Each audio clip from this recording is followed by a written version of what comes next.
Well, we'll go ahead and begin. Welcome, everyone, on this Royals home opener day. I haven't had any score updates yet. I think everyone here has already met, although I don't know that everyone knows Shelley. So why don't you begin by introducing yourself, if you don't mind. Hello, I'm Shawnee, and I see lots of familiar faces and a couple of new ones. I have stepped into Terry Wintering's position since she retired at the end of December. So I am the new board clerk and assistant to Dr. Hubbard, Dr. Gilhouse, and our in-house legal counsel, Rachel. Great, thank you, welcome. We've got several things on the agenda that we'd like to talk about today. I think most of them fall under, well, at least the first part, especially the part that I like to call re-greening of Shawnee Mission. The constant refreshing of what's going on in each of our buildings, and it's always fun to see the new projects that are taking place in the area, but equally to talk about how the input goes into those new projects as we develop them across the district. And so the first item, we'll introduce Joe Gilhouse, who'll talk to us about the gathering, the feedback, and the bond project update. So Thank you.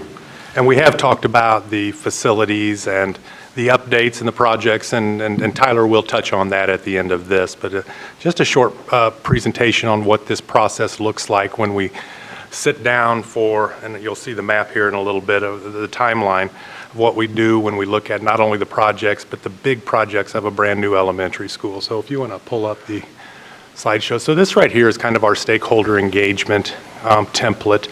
And so you'll see that obviously we've got a team of district leadership, which includes the construction company as well as the architectural firm that is working on either a project. We have $3 million for each middle school, 4.6 for each high school, and then we are building 5 total elementary schools. So this is kind of for the elementary schools, one piece for that. And again, district leadership team, we have meetings with the school faculty as well as a group of community members from that area. And so that can range anywhere from 20 to 30 parents that are on that. And so we go to staff meetings anywhere from 5 to 8 before the process begins, and we meet with community members anywhere from 5 to 8 times as well. So the actual design phase for a brand new building is planned a year in advance. Right now, we began the Tomahawk process. For Tomahawk is our 5th elementary. We started that process in January. And so we have had 3 meetings with the staff as well as the community members. And this past Tuesday, for the community members, it was a real challenge for them to kind of visualize. Not many of them have an opportunity to be on a design team for a brand new elementary school and all the pieces that go into that. So we took them out to John Deemer, which is our most recent elementary school that was finished. It's a very comparable size square footage to the size that Tomahawk will be. And so that was just a great evening. Lots of questions, likes, dislikes, discussions. They got a chance to see like the garage doors that are at Deemer. They had a ton of questions about that. What does that look like? How do the teachers feel? Does it distract the kids? So it was really a great evening that we did that with them. The Tomahawk staff will go out to Deemer on April 10th, which is a professional development day. They'll take time out of their day and go out there to tour it. They're also going to go tour the new Westwood View on that day as well, so they can have some more input as we move through the design phase. Next, Shelley. So this here is kind of a fun process when we sit down with the staff members and the community members. If you see up in the top left, you see the arrows going all different directions. When we sit down with, for this example, is DLR and the brand new faculty, and we start asking them, what interests you? What do you like about a school? What are you looking for in a new school? What type of learning environment is going to best engage our students? We don't get into color patterns and floor tiles and things like that, but just the overall learning atmosphere, mental wellness, storage obviously comes up. All of these things come into play when you look at an elementary school. And on the right there, you'll see is what they do is a thought exchange. And the top right is a thought exchange from Westwood View. And so when they're asked questions, what's important to you in a new elementary school? So the bigger the word, the more times people have said it. So if you look there at Westwood View, the pedestrian piece was a huge part. And the reason is because they have so many walkers there. So they wanted to make sure they had safe routes to and from school. So that was a huge part of what that school looked like, or the accessibility and making it safe for our kids. Down in the lower right, you'll see that is John Deemer. And so obviously, they were pushed to the gills with regards to space, so the biggest one, they wanted a larger space. They wanted more room for their kids, which is very common. Unfortunately, we don't have a blank checkbook, so that does come into play. But you can see that that thought process and what that thought exchange looks like, and it kind of gets people on the same page, and with the leadership of not only what we add and what we can do and what we can't do, but the creativity that they start pulling up and the guidance of the architectural firm at each one of those meetings gives a lot of input. And so we're about halfway through that process. And again, it does take a full year that we focus on for the design phase of our elementary schools. Joe, how do they get more love? How do they get more love? Well, isn't everybody asking for that? You know, I've never found that answer, but I keep looking. Having spent 10 years there, I know how they found love. Okay, there you There's a lot of love to go around. Very I good. have a question. Yes. On the word cloud, access is both, you've got the same size on both of those word clouds. What do they mean by access? Is that for students who have physical challenges, or is that for? Golly, I wish my memory was that good to bring up what that was. I'm sure it could mean a variety of different things. Okay. You know, educational access to, it could be handicap access. I think those are both older buildings, so I think all of the new things with elevators that we have now in the building, so I think access to different places in the building and access to different learning environments. So I think there's so many different resources that we have outside of just a classroom. So we have that co-op room right in the middle of classrooms. We've got more restrooms, access to restrooms. We have access to numerous study areas and workspaces. We have flex spaces, maker spaces. So I think that access would have to tie into a little bit of each one of that, to be honest with you. I assume that this is all part of the workshopping, though. So in that moment when this process is underway and these word clouds are created, you are workshopping with the folks that contributed. Yes, yeah, these are kind of the first couple of meetings, and so the architects are going through and they're pulling up their slides and they're asking questions. So when it comes to learning spaces, what's important to you? And so they would start jotting it down. They would work in tandem pairs and they would report out. And so then there would be somebody that would be scripting, taking notes, and that's what would create these thought banks. And so this is really a real initial beginning phase of the process. We're getting more detailed right now with the Tomahawk. And I say Tomahawk and Briarwood because due to the boundary change, there is a section of Briarwood that's going to be coming to Tomahawk. And so in this group, it's a little unique because we have the part of the current Briarwood that will be coming to Tomahawk. We have community members from there. We also opened up the staff part to any Briarwood staff member that wanted to come over, and we have some staff members that are part of not only the community team, but they're welcome to come to the staff. They haven't come to the staff because nobody knows if some teachers are going to be moved over yet. But so there's been just a lot of input. The Briarwood parents have been great, ask a lot of great questions, getting to meet the Tomahawk, and so I see it as a huge success. It's really been great. So you never know how that's going to go, but it's gone great. Can I ask a question about the previous slide? Sure. So just looking at the learner autonomy, flexible and adaptable yeah. and personalized, did those come from the strategic planning process out of strategy, the criteria, like that level of? I don't believe they did, but I can guarantee you that they align with the strategic plan. So I can't tell you word for word. This is part of us with the architectural firm, just to give a brief, an umbrella. And we take each one of those and we disaggregate that down, but everything does tie into our strategic plan. It all funnels through our strategic plan.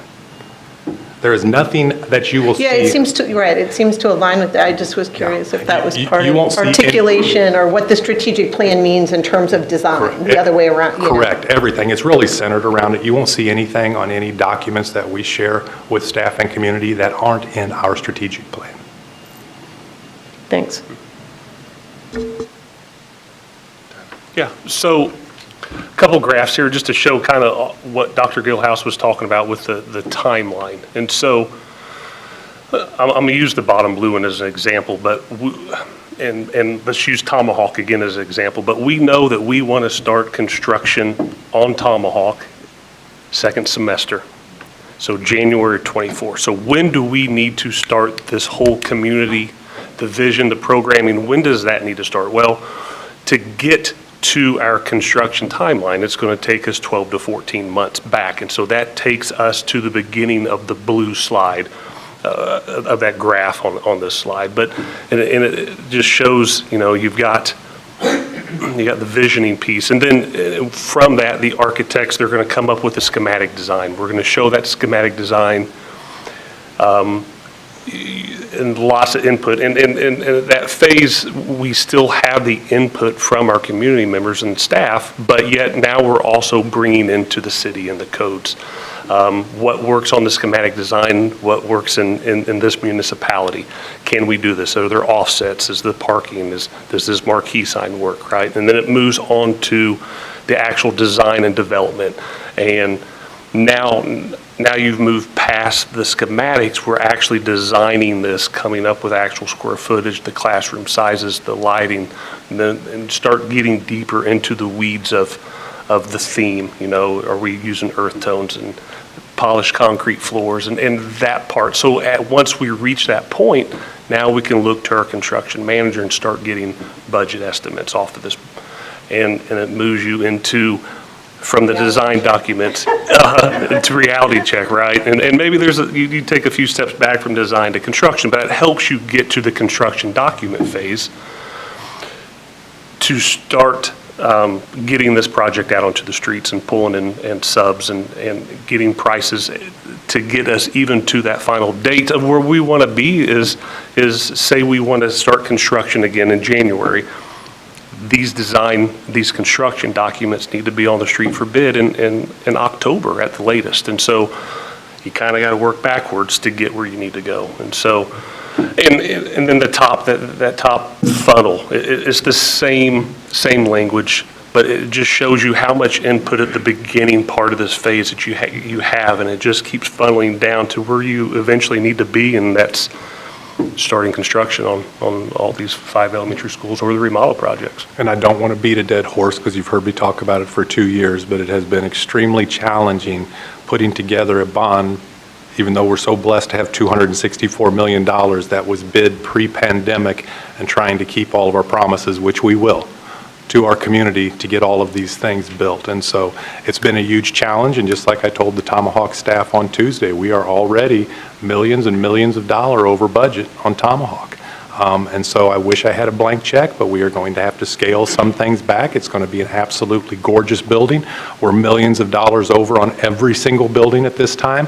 But when you open it up to a thought exchange, people dream big, and you ask them to, and that's great, but they do. And so when to scale that back, what type of material, what type of siding, how big are these rooms, how much square footage is it? And so when this started, 4 years ago, 3.5 years ago, construction was probably about $285 a square foot was what we saw. It's now, we just got upwards well above $400 a square foot to build.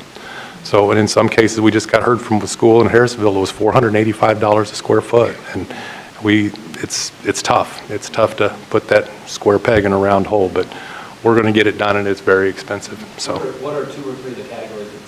It's mostly the actual size of the space? the size is the biggest determining factor because you go by a per square foot, ratio. But the bottom line is, the materials are very expensive. You do cut down on some of the square footage. We've got huge hallways. Can we narrow it just a little bit? Or are we making sure we're optimizing the necessary classroom space?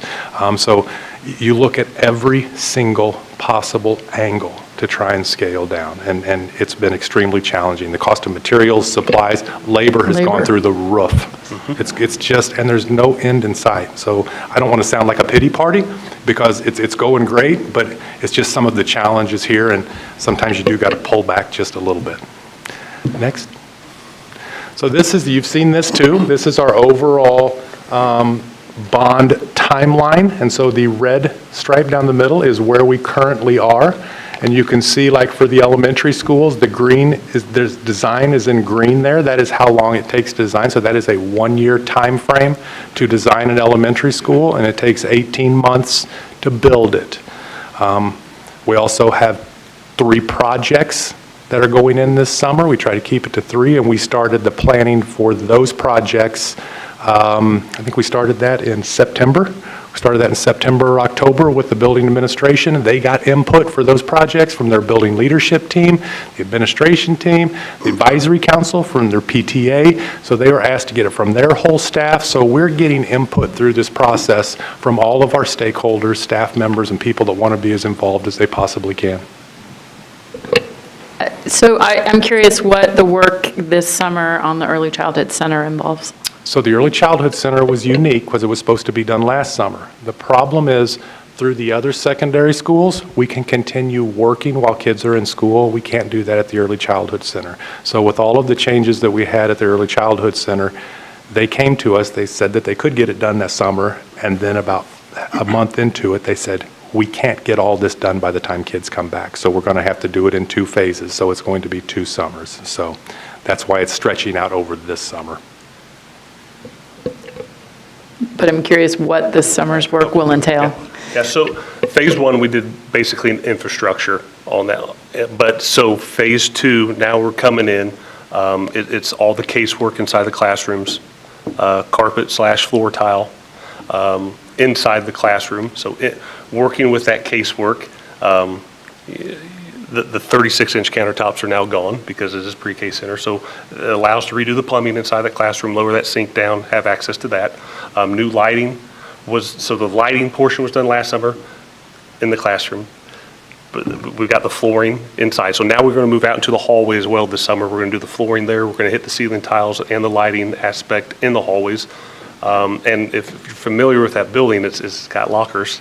That locker space is being utilized as new casework and the countertop and recycling and trash areas for that space, along with the original restrooms. So I want to say there's 3 original gang restrooms. 2 of those are completely remodeled, and so 4 pre-K type setting restrooms. So restrooms, hallways, classrooms, we're touching all phases. Okay. So, yep. So here comes the fun slides and the pictures, but here's the updates and some renderings for Pawnee. And so we are more than 3/4 of the way with Pawnee. It's at a point to where it's so far we can't continue school at the old Pawnee to continue construction here. So unfortunately, where the old Pawnee sits was where all our sanitary storm lines, the parking lot, and all that work needs to go right where that new building sits. And so we couldn't demo it in time. So with that discussion with our construction team, Pawnee students are now at Indian Creek for the 4th quarter, which allows us to start demo. And a nice sentence on there is, and the fun thing is the demo has started of the old building this week. And so as yesterday they started, and it's going to continue for the next 3 to 4 weeks until it's down and we can start the site grading and getting the parking lot storm drains tied in. And that's a rendering of what the new Pawnee will look like. It is, and I want to talk about it real quick because I noticed it earlier, but the picture on to the top right, you'll see that measuring, fun little place with the outcast from the architects on that precast setting there. But that's the front foyer entryway main staircase. But there's a learning set of stairs there in this rendering. I want to bring your attention to that because we'll see that on the next slide. But and then there's a rendering of our cafeteria space, which is going to be in there. But so I'll get every 2 weeks I'll get a construction update. We can sit here and go through this. But if you see on the top left, what was just poured this week is that learning stair platform there by the main staircase. And it's just neat to see those renderings actually come to life in the construction. But retaining walls are going up. They're finishing the sheetrock. 95% of the windows are in and glazed. And final touch work on bricks going right now. So you actually have, we call it Area A or Area B or 1 and 2, but our Area A first floor, there's paint on the wall, the casework's going in, drop ceilings in, and it's wrapping up. I mean, in 4 months, it's going to have students in there, so it's on the tail end. And this brings us to our, yeah, nope. So those kiddos only were displaced for 1 quarter? Yes. For 1 quarter, yes, sir. Yeah, we're able to build on site for the majority of it. I happened to drive by there at closing time. I bought Yeah, and which, back to this, so with this new parking lot and stackability, we're gonna do our best to get that traffic off there. So, currently, the second elementary that's full speed ahead right now is Rushton. And so, it's gonna be a beautiful elementary. Pawnee's approximately 78,000, 78,000. Rushton's a little smaller. It's going to be about 72,000 square feet. And there's a lot of similarities. Same architect, same construction company as Deemer. So that layout, the floor plans, the pod, classrooms sharing that pod, that maker space in between the two. It's all going to be the same. Great learning stairs. Nice little focal point going through there, and then that is rendering of what our media center is going to look like. Despite the budget challenges, you wouldn't know it walking through the buildings. They are really. That's our goal. That's our goal. Yep. And so where we're at on Pawnee, right now it's fun. If you miss a week, you're going to miss a lot going on. I can't say that for Rushton at this phase in it, but there's a lot of work, but you just can't see it, and once we got the building down to the ground, now we're underground plumbing, underground electrical, doing the storm drainage, but we're at a point now to where the site's been graded. The building pad area is all gravelled, the footings are going in, the underground MEP's taking place, and so it's going to start ramping up, but right now it's a lot of site prep work. And so the next three slides are going to be what we, our high school or our middle school renovation projects. This first one, we're at Shawnee Mission South. This is a reminder, this is an Insight project working with Newkirk Novak Construction Company. And then we're touching a lot at South. One of the main things here is the stage gym. And so we're renovating that stage gym into a new weight room / training facility. With that, their current weight room / training facility will also get a facelift, and it will turn into a more focused training facility versus cardio versus a weight room, which that weight room piece will be in this stage now. But a lot of storefront glass. You're going to see that. You're actually in the main gym right now looking at what that's going to be. One thing about this that helped us a lot was the location, and it allowed us to tackle a pretty big ADA concern over there. So we're able to build in an elevator at this location, which will get us a good focus on the athletic side of that building, hitting from the main gym to that stage gym, downstairs to the pool area. It's going to get 3 or 4 locations for us at the same time. They're also getting all new restrooms. That was a priority for them. They felt like they needed new, so that's and a storefront to their cafeteria, and get rid of the brick where it's going to open that up and kind of a storefront like that too, so as necessary. So the first middle school is Hawker Grove that we're going to talk about. One of the concerns that the administration had there was the 2 academic wings, and there was no way. There was one way for students to get from one to the other, and that was a major pinch point up by the main office area there. And if we could, what we were trying to do is get another hallway going from point A to point B on those 2 academic wings, and we were able to do that with a covered walkway in that process, and with the terrace of the ground. So we're adding a large classroom space in that covered walkway. When we do that, we're able to incorporate an outdoor learning center as well. And so a nice awning covered, terraced learning facility all incorporated off of this remodel. Turf, and one other thing we're putting is a bus loop in front. We're paying for that out of capital outlay. If you've ever driven by Hawker Grove and seen all the cars lined up on Johnson Drive, we've created a whole new bus loop going in this summer that will get all of the cars off of Johnson Drive, and it will be very nice. It is. See, and you can see exactly what Dr. Gilhouse is talking about on the right-hand side. So that far right loop, that's all brand new. That's going to be an old separate lane just for the buses. And you can I can see it. It's there. The outline of the original drive is kind of behind that red drive, but we're redoing the parent Traffic drop-off, flow, the yeah. whole traffic flow, and so we're able to stack in 40, 50 cars there to to help ease that Johnson Drive.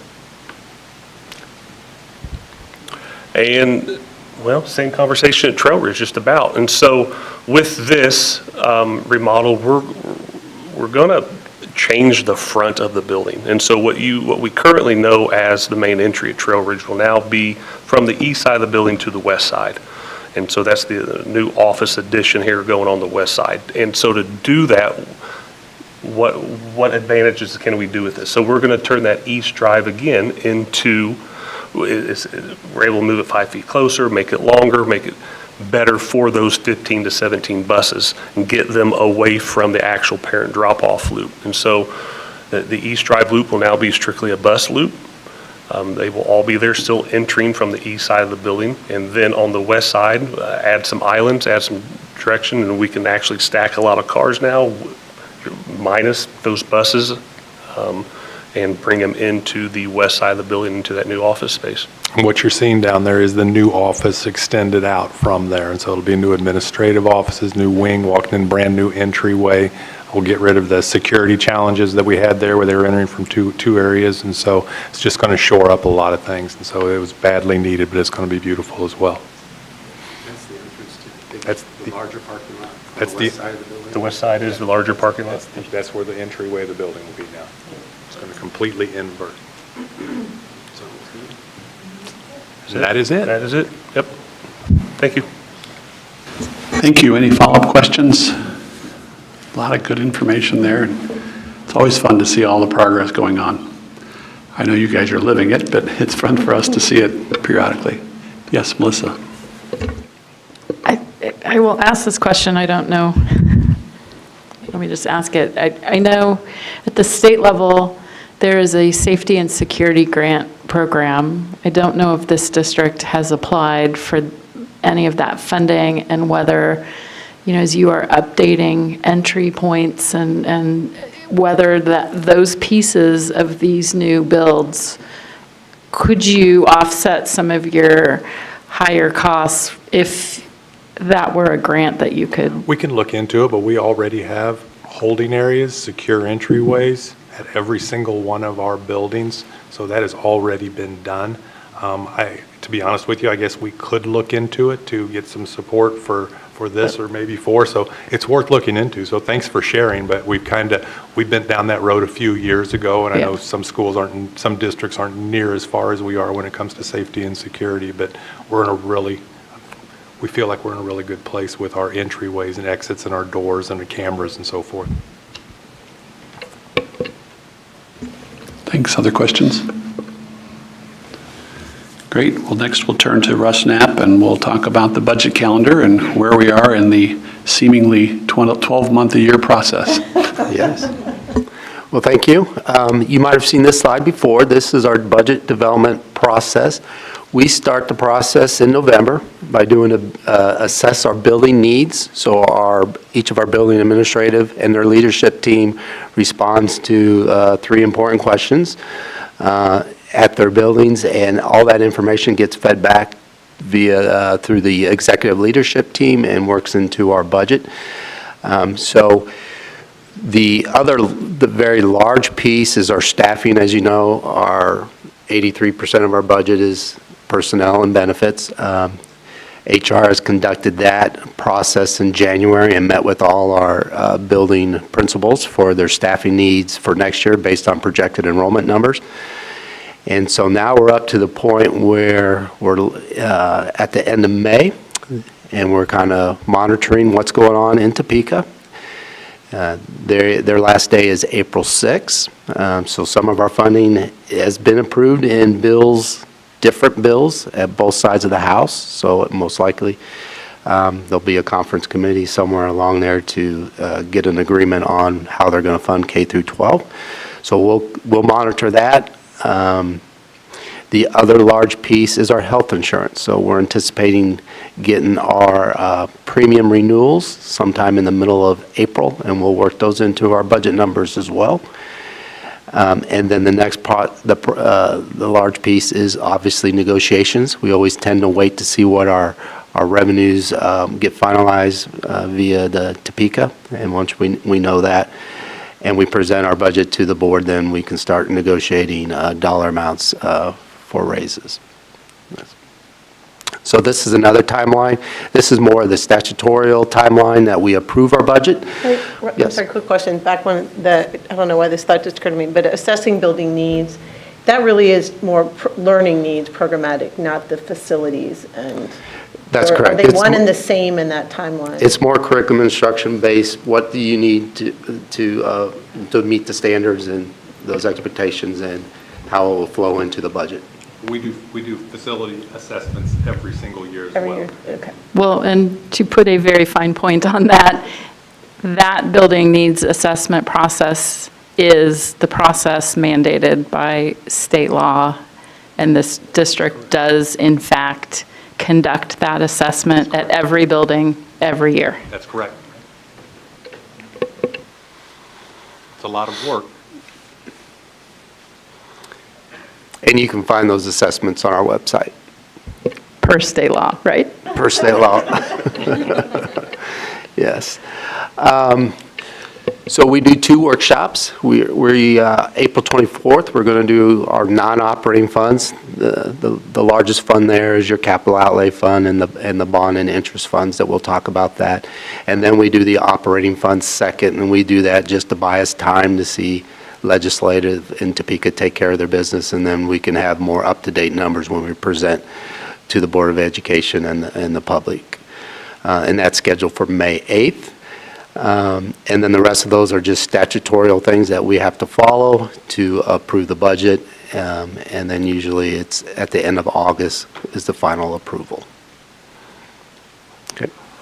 I'm ruminating around a question, but. Yep. The previous slide, when Melissa was asking about the building assessment, because I can't remember, but is there a component of special education that's part of that assessment? Because I remember at Tomahawk, that was a big part of what we had to kind of fix every year and assess and try to get money. It was. I'm not as involved. Since I've switched over to the operations side, I probably remember about as much as you do, but there was a special education component. It's gotten even more detailed based upon the state requirements now of what we sit and go through that with professional development as well as administrative team time. We do that together. We work through that together. But special education is a huge part, a significant part with each building, especially depending upon some buildings more than others, depending upon their program, as you know, in the elementary schools.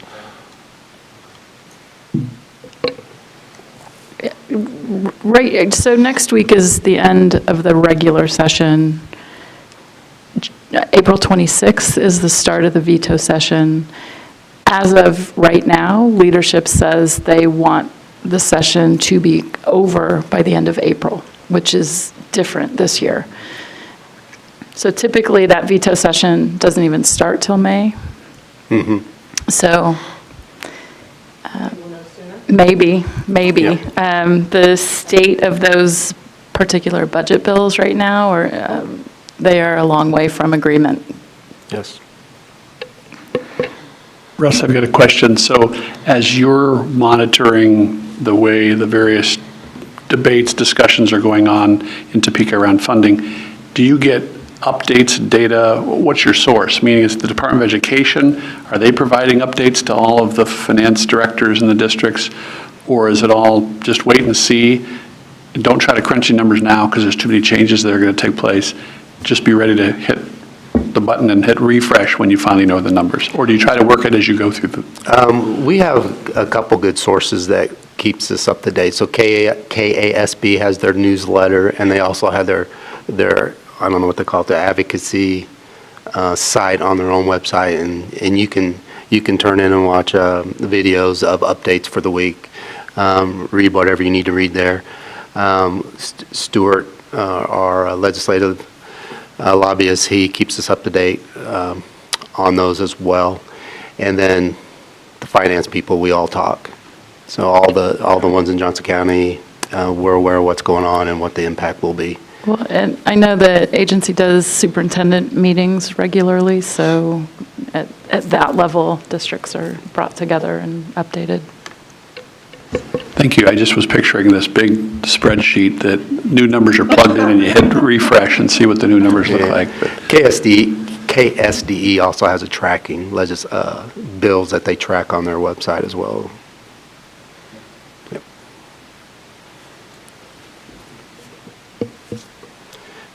You want to move to the next topic? Okay. Okay, so the next agenda item, we wanted to talk about valuation updates. So if you all live in Johnson County, you probably got your assessments in the mail. Bad for you, good for the district, me included. We always get invited over the first week of March to Johnson County Assessor's Office, and they give us our preliminary assessment numbers, and then we do our own little calculation on it, and we think we're going to go up about 9.5% in our assessed valuation, which will bring us to $5.46 billion. So a significant increase. And if you go to the next slide, I'll kind of show you the impact on what that does for us financially. So this is a bar chart of our mill levies that Shawnee Mission has. The general fund mill levy is 20 mills, so that's state law. All school districts do that. So that assessed valuation increase will generate more taxes, and that's all remitted directly to the state. It goes from Johnson County to the state. Your LOB is local taxes. So if the assessed valuation goes up, that will allow you to lower your mill levy, because that's going to generate more taxes. But again, the LOB is based on the budget authority that is generated by the school finance formula. So we would anticipate our authority going up next year because that base went up about 5.4%, or at least we anticipate it going up. That still has to be approved. So that's the LOB is the local taxes, and those two fund your operating funds. Capital outlay, we're at a flat 8 mills, so that'll generate more tax dollars in our capital outlay fund. And then all the remaining funds, the assessed valuation would generate more tax revenues, so all you would do is probably lower your mill levy to the point that you're covering your expenditures for each of those funds. So the budgeting process doesn't allow you to over budget. It determines what your expenditure needs are, and then it sets your mill levy to generate enough revenue to cover your budget on those remaining funds. So overall, we anticipate being pretty stable, about 49.346 right now. And again, our mill levies and our assessed evaluations are not finalized until next October. Russ, I would say right now there are also a number of different tax bills that are in motion that may or may not affect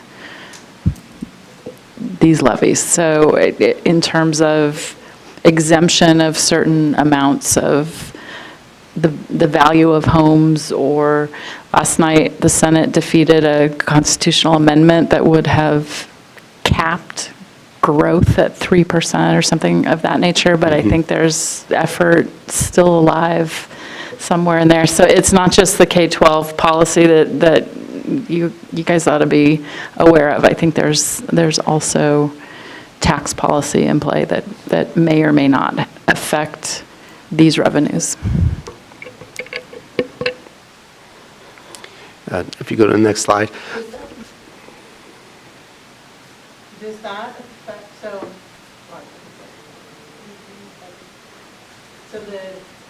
the exemption went from like 20 million, the first 20,000 on your home value. Yes. And it went up to 45,000. Mhm. Did that impact us?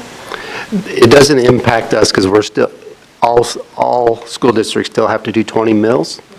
But if you exempt a large amount, that's going to collect less amount of taxes that gets remitted to the state. So the general state aid will be, More in their portion to cover the cost. right. And then the other ones that Melissa mentioned are about income tax, doing a flat tax rate, Social Security tax for, increasing the limit on what you're going to tax on Social Security up to like $100,000. So those wouldn't directly impact it, they would indirectly impact us because it's probably going to generate less revenue for the general state aid. Yeah, but there's also property tax efforts afoot to try and reduce property tax burdens, and that's where I don't know if it begins, like if they put a cap on growth in assessed valuation, it may trigger, in order to stay at your 33% LOB, the trend in your mill levy might have to switch direction. That's where it is fairly in the weeds, but it's something worth watching, whether they succeed at that. I wanted to show you this. This is just mill levies of the surrounding school districts, partially to pat ourselves on the back, but not really. But the point with this is that Spring Hill, Olathe, Gardner, Edgerton are still growing districts. So they have a piece in there called extraordinary growth, so that adds to their mill levies. The green portion is the bond and interest, and they all carry a lot of debt because they're issuing bonds to build new buildings to handle the growth. And so their slice of that green piece is quite a bit bigger than ours. And the main reason of that is because we go back to the assessed valuation. We're at $5.5 billion. We have a very diverse commercial and residential assessed valuation. So all those taxes get spread amongst those. The residential and commercial, where DeSoto, for example, a lot of residential homes are filling that. They don't have that commercial build out yet. Same with your Gardner, Edgerton, and Spring Hill. And so not having that robust assessed valuation that Shawnee Mission has, it puts a little bit more pressure on your mill levy. And so that's kind of the point of this slide. So that's kind of some good news on our assessed valuation and what it'll do for all the taxing funds for the school district. Yes, go ahead, Angie. With, if it correlates or anything, because I know a lot of it's like the students that we have, like you said, the first three there, they're growing, they're doing all of these things. But now that, they're over there talking about, kids can transfer or do whatever. If some kids decide we get an influx of more kids in Shawnee Mission School District, will we be able to go back and look at some of that? Like if we do get an influx of kids that decide to come to the district? As far as like the taxes or anything like that? No? No. Okay. Any more students would just go through the school finance formula and the weighted FTE. So we would get more general state aid and possibly more LOB.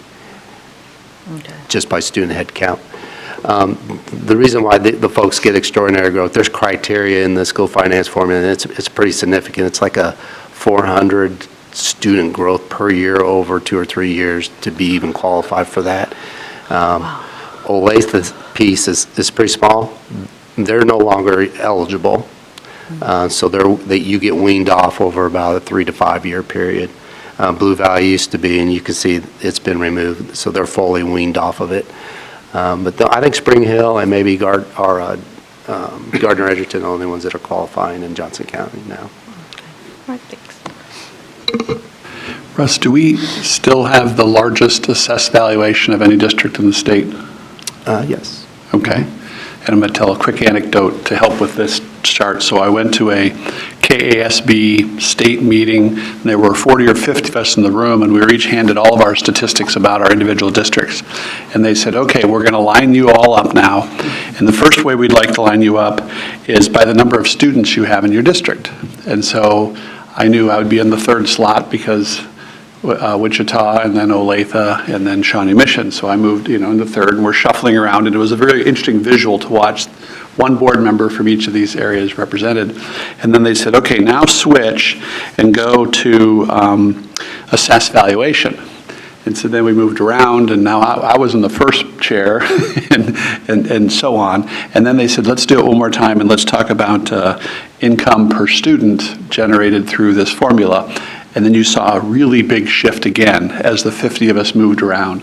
And I share that story to say that the visual of watching us move back and forth, depending on those three criteria, really painted the picture of how complex this thing is. So just because we're the highest assessed valuation, just because we have the third most students, doesn't necessarily also equates to the most or the third most revenue. It's vastly different than just those two criteria. Good point. And this chart really helps with part of that formula as well. Any other items on the assessed valuation or the update there? Questions? Great, thanks, Russ. And now we'll move on to the bond sale. Okay, so you heard Dr. Gilhouse and Tyler spending a lot of money, lots and lots of money. If you go to the next slide. This is where we get the money that they're all spending. So May 7th, we closed on the second half sale of our authorization of $264 million. So we sold $132 million worth of bonds. We got the 10% premium. So that generated about $142.9 million that we received on May 7th. Issue 1, we have encumbered all of that. We still have cash left, so the encumbrance just means it's a purchase order out there. It's been approved, waiting for the work to be done, invoices come in, and then it'd be spent. So that'll be spent up probably in the next 2 to 3 months, and then we'll switch over and start spending issue 2 for the remaining of the projects. So right now it's standing at $142.9 million. If you go to the next slide. And so we do a drawdown and cash flow projection through this whole process. We were able to invest about $134 million in a CD ladder at rates from 4.66% to 5.29%. I probably haven't seen rates like that, in 15 to 20 years. So we schedule that out based on our drawdown. We did 30, 60, 90, 180 days, 9 months, 12, and up to a year. And that's locked in. And so we think we're going to generate $5.7 million in interest in year 1.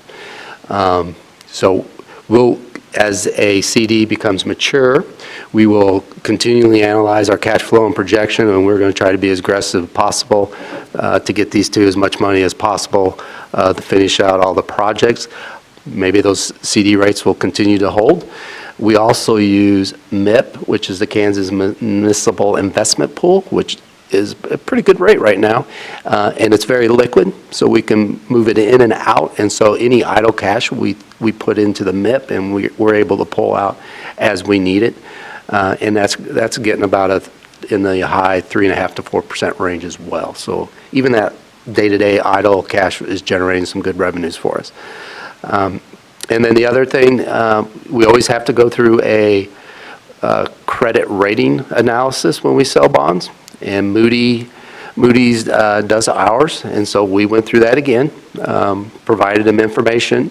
Dr. Gilhouse and I and a few others, we get a phone interview with them, so they ask us our questions. And I put out here 4 of the weightings that they use to rate us. The first one is more about the economy of the area that your school district is in.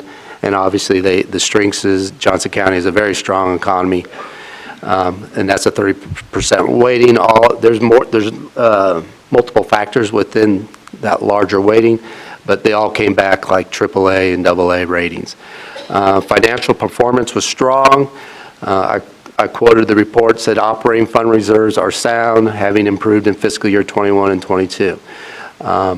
So that's why we stress about cash balances, and we can't spend those down in deficit spend. We got to keep those strong because they want to see us trending up. And it's just not trending up. They want to see the cash balance as it compares to revenue. So there's always this ratio. So as revenues go up, just because my fund balance might have went up $1 million, but if my revenues went up $10 million, why didn't your fund balance go up proportionally? And so they look at that ratio. And we did good there. We were in the AAA rating. And when I say when we're in the AAA, they're ranking us amongst all K through 12 districts across the state. So they do multiple ones of these, and if our numbers are stacking up with the rest of them, then we're going to get a AAA. And then the last one is just long-term liabilities. That's the amount of debt that we have out there, and we're solid there. So there's 30. That's the 90% of your weightings, all strengths. So the one weakness is institutional framework. That's the one we can't control. And so they're talking about the school finance formula. And we have caps. The school finance formula has caps on the amount of money you can raise. So they're talking about, because they use the general fund as one of our fund balances. They use the special ed, capital outlay, bond and interest, as the funds that they roll in to look at our cash balances. Capital outlay, we're capped at 8 mils, so we don't have the flexibility to go above 8 mils. So that's one of the reasons why you get a score of BAA. You can put a D on there for bad. But, So Russ, we don't control that. translate this for us to what that means in terms of the cost of the money, the bond itself. So the easiest is to think about your own mortgage at home. So when you apply for a mortgage, they'll go out and do a credit check on you. The better your credit rating, the better your interest rate. The better your interest rate, the less interest you're going to pay over a 30-year life. It's the same for us, just a bigger number. The better we're AAA, we're going to be able to go out and market our bonds to the financial world more competitively. We're going to get, when the Stifel Nicholas went out and marketed our bonds, there's some of the bonds, we had like 200% response. We only asked for 100%. We wanted to sell this many bonds for 20 years at this coupon rate, and we would get responses twice as much as we need, because you're AAA, which is a great rating. And so now Stifel Nicholas, they have 200%. They get to pick and choose who wants to be the most aggressive to buy our bonds, and that keeps that coupon a little bit lower, which means when we're paying our bond and interest off over 20 years, we're going to save the taxpayers money over that time period.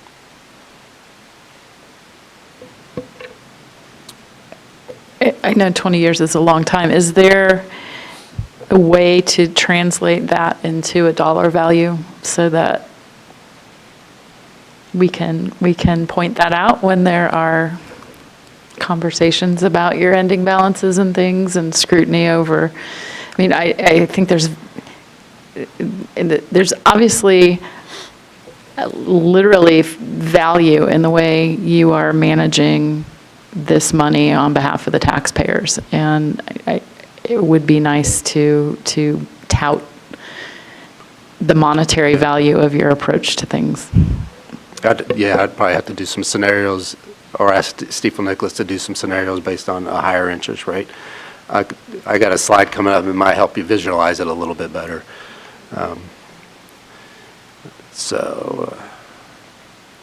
If we jump to the next one.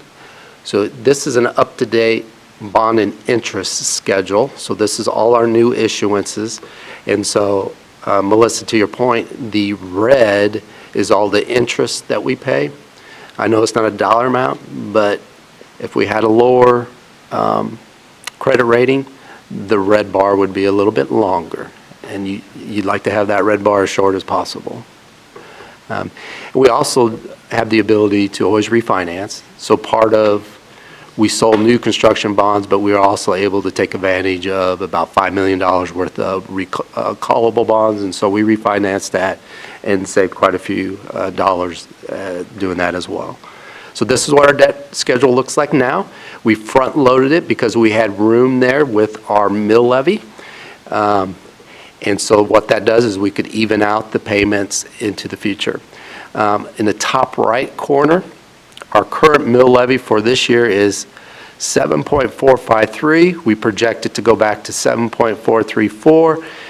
And when we were promoting the bond referendum, we laid out a scenario that we anticipated it possibly could go up to 8.142 issuing these two bonds. Now that we fully issued all our bonds, we're pretty confident if assessed valuation continued to grow just at a conservative rate like 2%, we'll be able to keep our mill levy 7.434, which is what it was when we started this whole process. So that's great news for your taxpayers. So no tax increase following our Well, yeah, no mill increase. No mill. Yeah. Yeah. If your assessed valuation on your house goes up, you might be paying more taxes. But we don't control the assessed valuation. Yeah. So that's kind of all I had there on the update on the bond financing. Any other questions on that piece of the puzzle?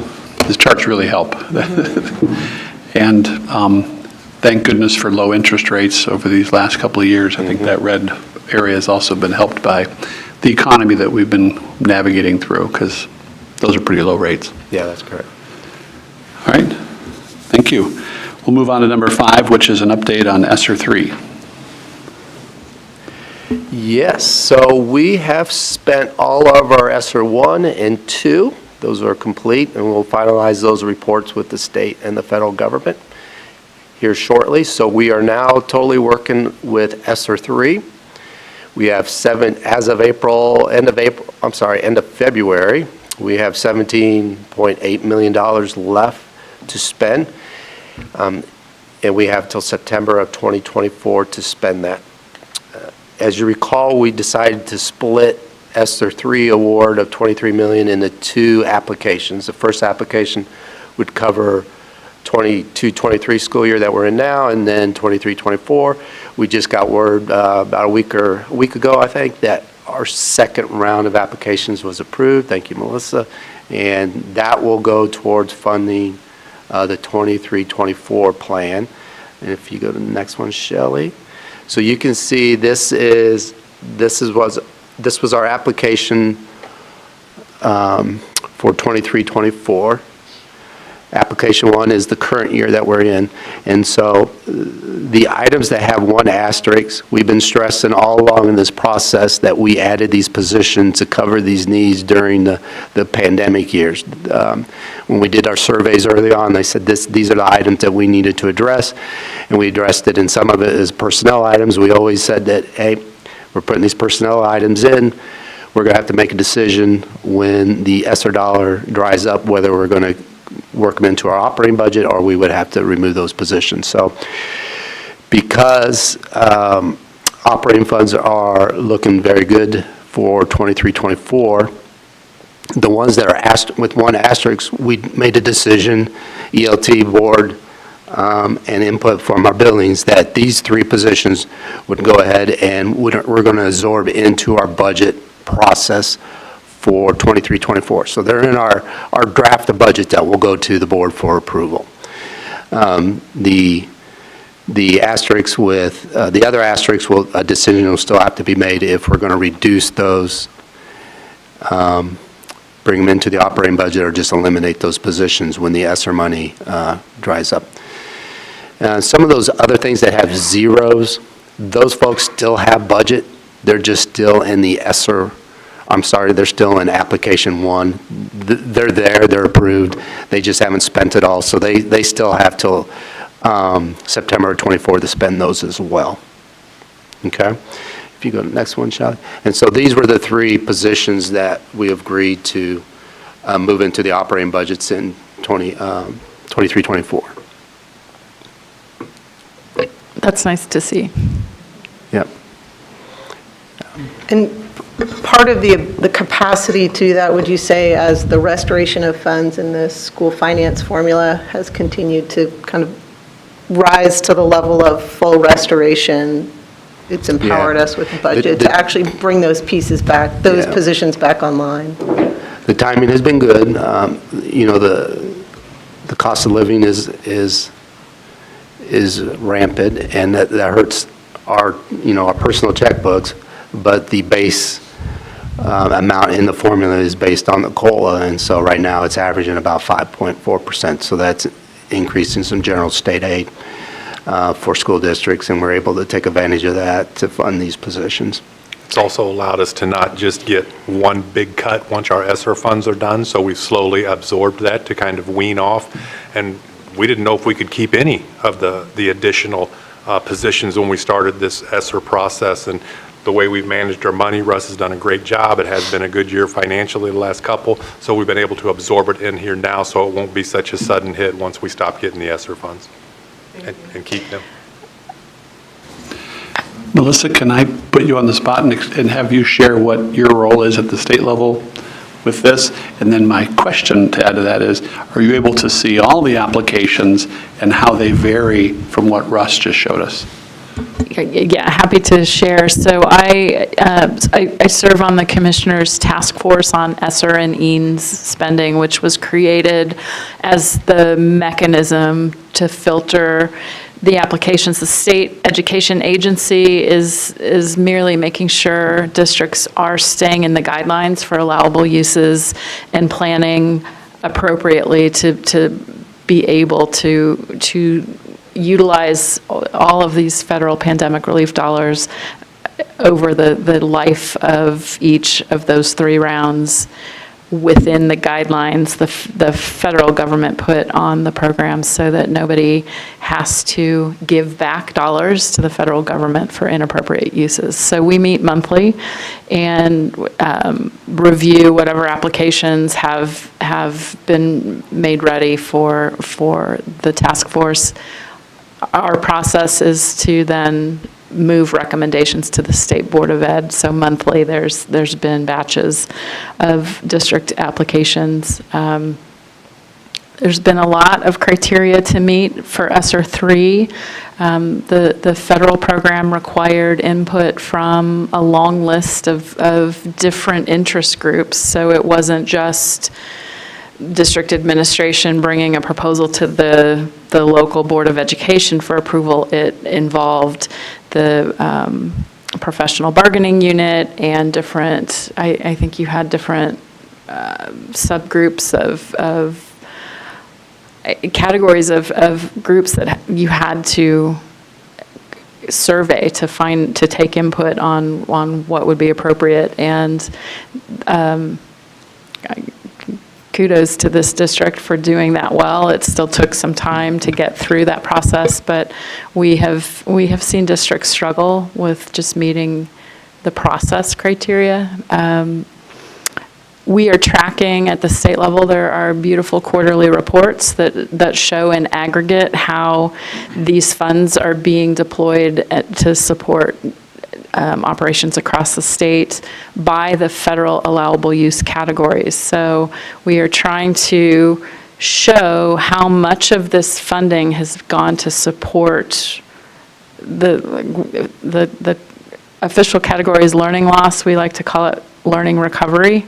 And all of those categories are things that directly affect our students and help re-engage them and provide support staff and that sort of thing. And then there's also allowable uses for upgrades to facilities that might involve the ventilation system or technology or different things. So the report is available at the KSDE website.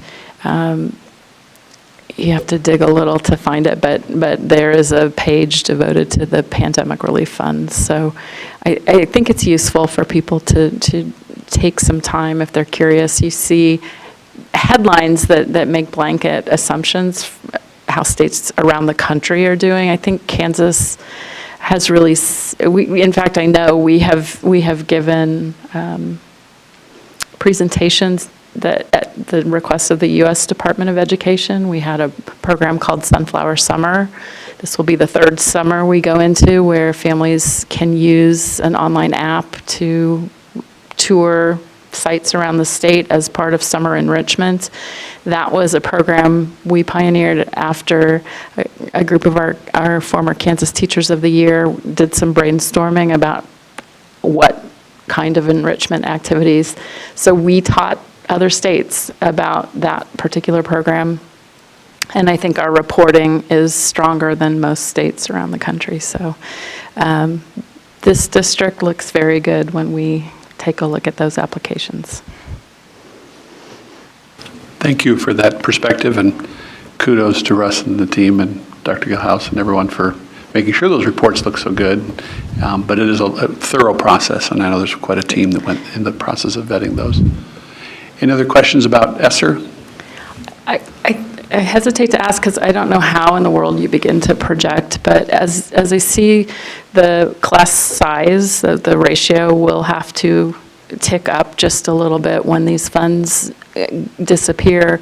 That coincides with the advent of the open enrollment policy. How do you begin to wrap your arms around how to manage that process? That's what we're doing now. So, I mean, it's very difficult right now to project how many students are going to be coming. We do know that that ratio is going to be going up slightly, and that's just the reality of it. So the more we could do to wean off of the ESSER, the less it's going to be a sudden cut. And so we're trying to take all those things into perspective, but without knowing how many students are going to come, additional staffing we would need, what that looks like. The good thing is, once we do know how many students are come, according to the finance formula, we'll be having more money, so if we need to add additional staff, we can do that. Challenge is right now, there's not a ton of, that pool for teachers is not as big as it used to be. So that's a separate issue. Thank you. Other questions on ESSER? One item that we didn't put on the agenda here, but thought it might be helpful to share is an update on a recent settlement that the board voted on recently. There was additional revenue to the district, and I'll turn to Dr. Sinclair if you want to provide an update. Well, I was actually going to frame this in the form of a question about process. So as you all know, vaping has become an issue with our young students, and there was some targeting with all the different flavors, and so there was a settlement that Shawnee Mission joined to try to recoup some resources in order for districts to respond to that impact on students. And so there is an initial settlement with the case that brings some resources into the district, and I thought it would just be useful. I mean, Russ has told us before, there's 40 different revenue plus sources that come to Shawnee Mission, and so I thought it would be helpful just to think about this particular settlement and how the leadership team of the district goes about thinking about how to use that. So we haven't really gone down that road for any distance yet. Dr. Hubbard and myself met with the Student Advisory Committee from high school students from across the district. It's a group that we meet with 4 times a year.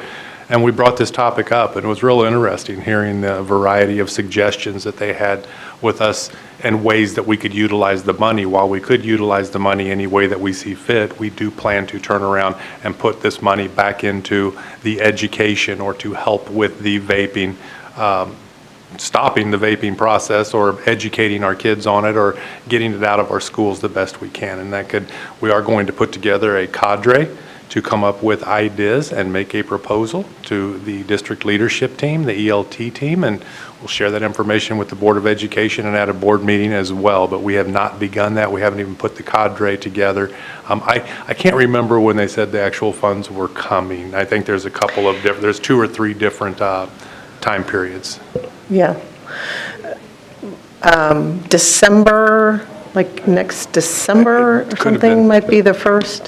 Yeah, I think they said that we would get half of it the first In December, December. and then the remaining half over 4 years. Yeah. So, but that's it, that it is a finite lifespan, because my budget for the Children's Cabinet is all the annuity from the master tobacco settlement, and that is theoretically in perpetuity. So is this different? Is this a finite?